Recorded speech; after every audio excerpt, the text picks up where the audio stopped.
Have you ever wondered, like, you're paying for 200 megabytes to your internet service provider, like thousands, and you're getting only 50 megabytes on your devices? That's really heartbreaking, right? So it's probably not an issue with the internet service provider. They are providing you the complete speed, but there is something wrong with the configuration of your Wi-Fi, or like how you have placed it, or which kind of a channel you're using on your Wi-Fi. That could be one of the most possible reason why you're not getting the right speed at your devices.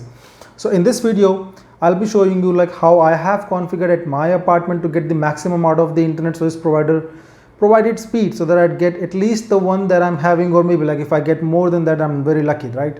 So let's dive into this video and I'll show you like how I did it, and probably you can also do the same thing in your apartment. Let's start with it.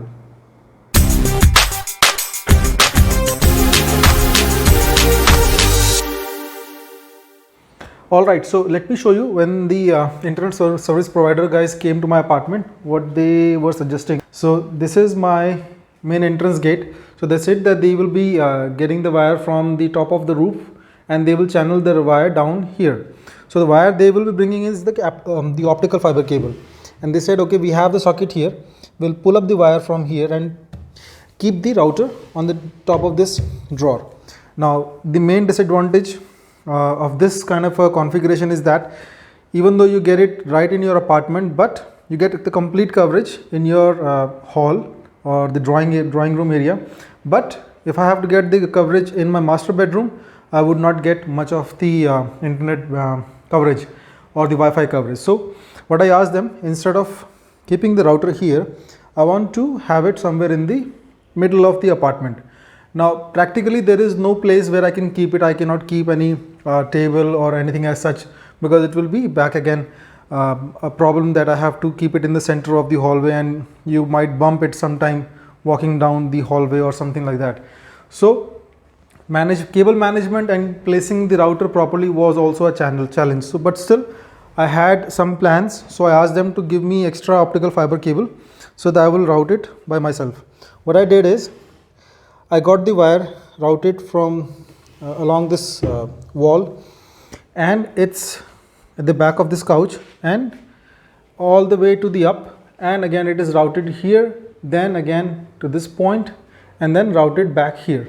Now I still have some extra cable. I wrapped it here, and my router is right in the middle. Now the benefit is, although I don't really have any cable lying around in my apartment, it's all properly well managed. You don't really see it in the daylight or the night light, because the wire also it's white in color, and it kind of blends into the wall paint. Now as I have the router in the center of my apartment, in the middle of the apartment, I get the full coverage anywhere in my hall,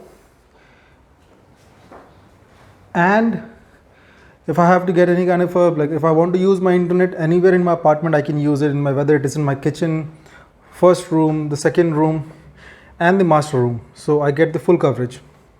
Okay, so one thing to keep in mind when you're working with the optical fiber cable for any such project is that you don't really bend the cable at 90 degrees. You need to always have it in a curved way like this, because I'll show you, like I have it curved along all the directions. So it is curved here, there, and there, and along this way also I have it.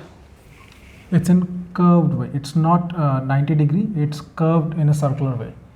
So that's really important, because if you bend it in 90 degree angle, you would not get the internet. It will not work because it's an optical fiber cable. So if you bend it, it will create an interference for the light to travel across your modem. So again here, although it looks like 90 degree, but it is not bent at a 90 degree angle. It's curved on a 90 degree angle.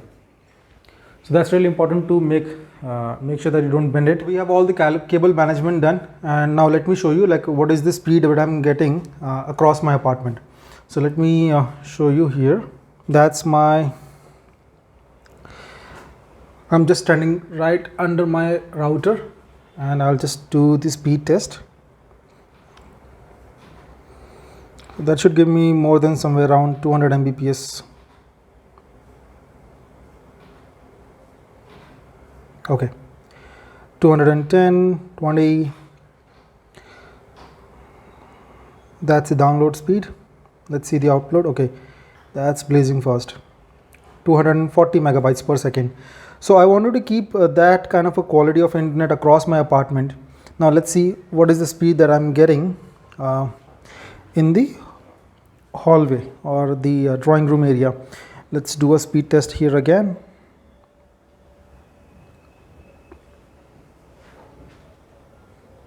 Okay, 200 Mbps.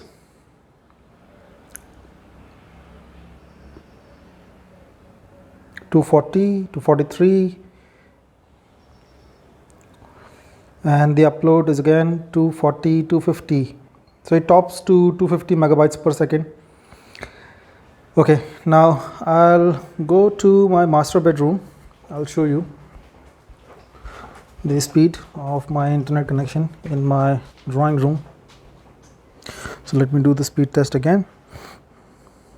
So I'll stand somewhere in the corner.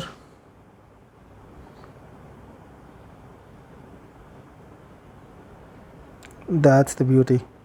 Again 240. And that's really amazing. Now I don't really have to compromise on my internet speed for any reason, because I'm getting the full coverage. Now let me show you something.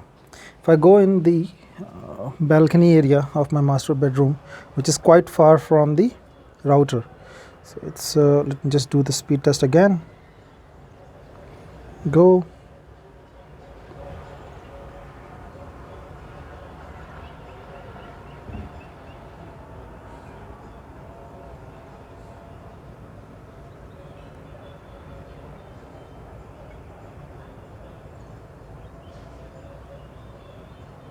Okay, 178 megabytes per second.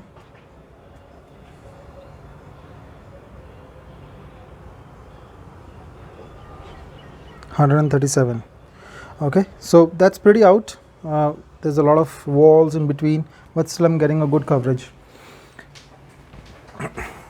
Now do keep a check, because I'm using 5 gigahertz and it's a dual band router. So as it's a dual band router, so you have like 5 gigahertz and 2.4 gigahertz. So when you have a high speed internet, you need to make sure that you're using 5 gigahertz, because on 2.4 gigahertz you don't really get speed of more than maybe around 72 megabytes per second, because a lot of interferences are there. You have a lot of Wi-Fi routers from the other apartments, which creates a lot of noise. You don't get the full speed. You have to use the 5 gigahertz to get the optimal speed from your that's been provided by your internet service provider. So using the 5 gigahertz and placing the router at a very sweet spot of your apartment is very important to get a good coverage. There are a lot of other solutions wherein you don't have the option to put that in the center of your apartment.